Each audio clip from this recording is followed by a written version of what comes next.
Yeah, as firefighters continue to battle these wildfires like this one off Indian Meridian Road, FEMA and local emergency management went out this morning to survey damage from Friday's deadly wildfire outbreak. And here in Logan County, more than 50 homes are gone.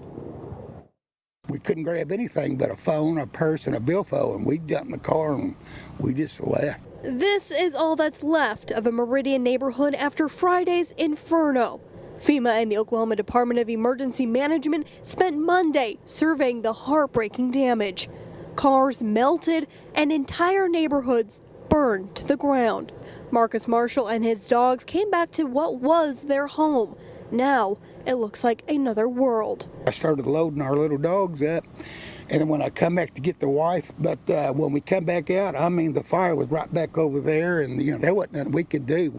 Marcus and his neighbors were trapped from the encroaching smoke. Not knowing where to go, they took off towards the reservoir. We went down to the lake. I mean, that because there's only one way out of here, and it was so smoky, we didn't know where we were going. Couldn't see anything. So I was afraid if we went that way, we would run right into the fire.